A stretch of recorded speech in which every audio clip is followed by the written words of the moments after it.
Assalamualaikum warahmatullahi wabarakatuh. Perkenalkan nama saya Cahaya Karmila dengan NIM 2023 dengan tugas presentasi agama Islam dengan dosen pengampu kita adalah Dr. Haji Hendra Wijaya SAG MPDI.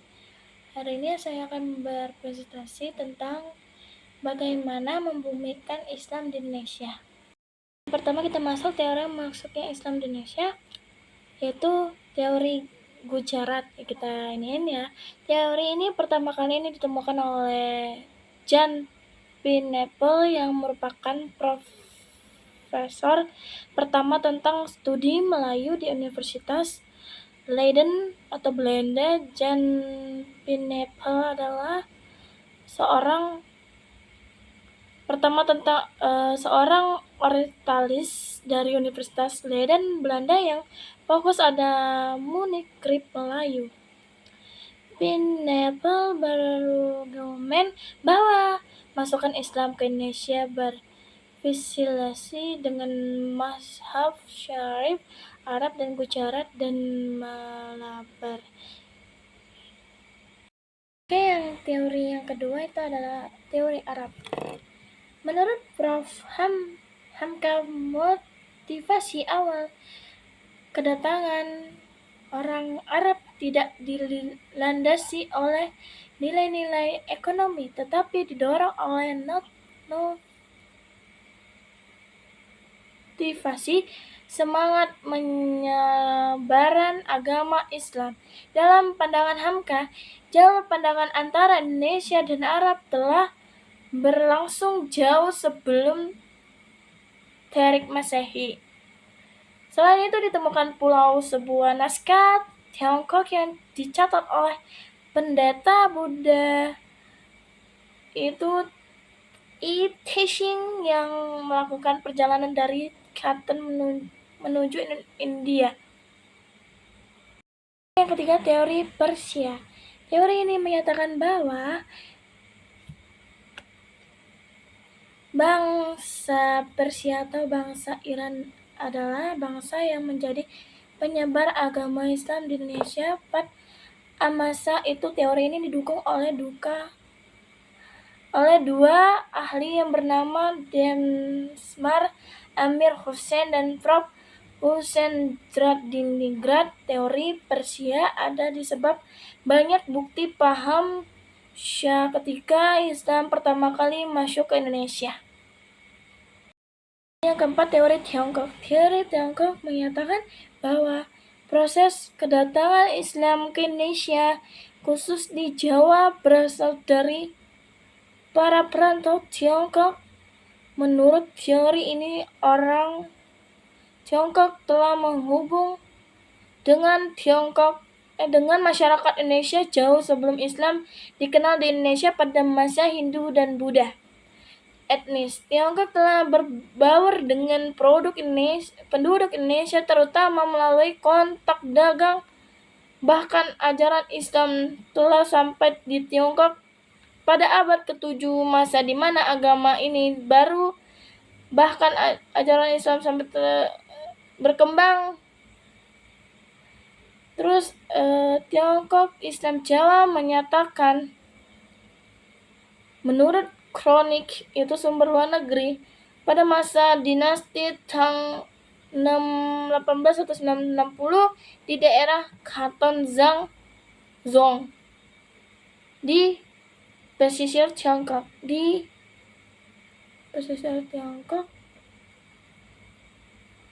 bagian selatan. Penyebar Islam di Indonesia. Meskipun Islam baru dapat berkembang setelah berdirinya kerajaan Islam atau setidaknya ketika ada jalinan hubungan dagang antara saudagar Muslim dengan pribumi. Akan tetapi cara kedatangannya Islam dan penyebaran di Indonesia tidak dilakukan dari saluran di politik atau perdagangan semesta. Setidaknya ada 6 saluran berkembang Islam di Indonesia, yang saluran perdagangan, perkawinan, politik, pendidikan, kesenian, dan tasawuf.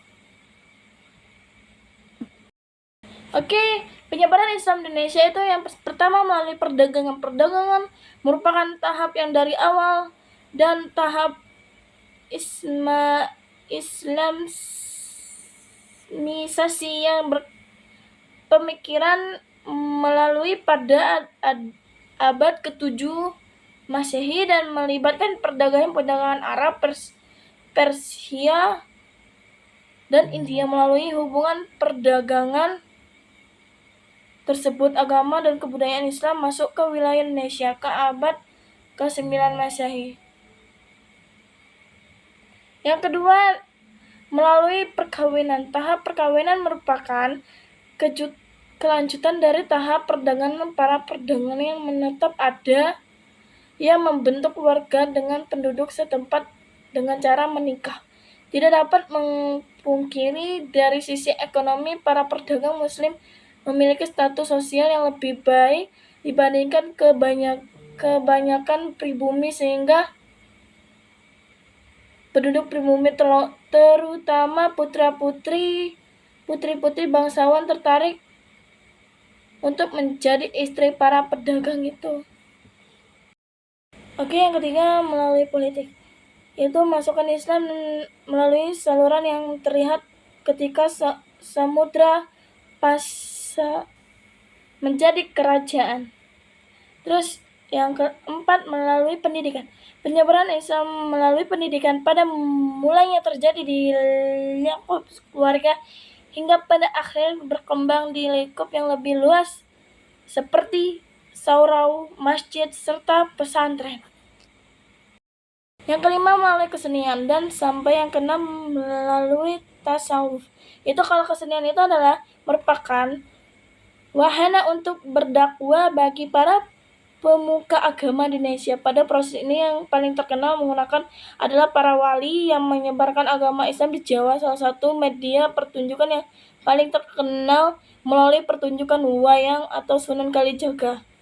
Yang keenam itu melalui tasawuf, yaitu tasawuf merupakan bagian ajaran yang dari agama Islam secara umum. Tasawuf merupakan ajaran yang mendekatkan umat dengan Allah. Cara ini lebih mudah dilakukan oleh seorang yang mudah mempunyai pengetahuan mengenai dasar ketuhanan.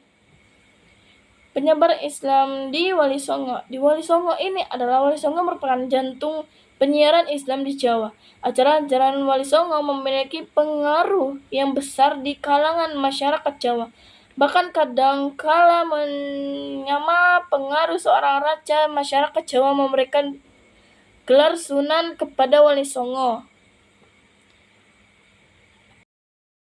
Oke, itu penyebaran Islam oleh Wali Songo. Yang pertama Sunan Gresik, yaitu sang perintis di tanah Jawa. Yang kedua Sunan Ampel, sang penghulu para wali 1420-1481, atau yang pertama wafat 1419.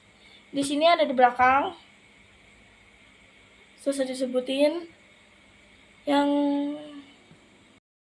ketiga dan keempatnya Sunan Bonang, itu sang seniman, lahir 1450. Yang Sunan Derajat lahir di 1453. Oke, yang kelima ini adalah Sunan Giri atau sang Musa kecil yang dihayurkan, lahir 1451. Terus yang keenam Sunan Gunung Jati, sang pemegang pusaka Ibunda, lahir 1449. Yang ketujuh Sunan Kudus, sang pangeran dan Bait dan Maqdis, lahir 1449. Yang ke-8 Sunan Kalijaga, sang peniup Suling Kalinda, lahir 1452. Terakhir ini Sunan Muria. Sunan Muria itu adalah putra dari Sunan Kalijaga. Beliau memiliki pendopokan atau pesantren di atas sebuah gunung bernama Gunung Muria.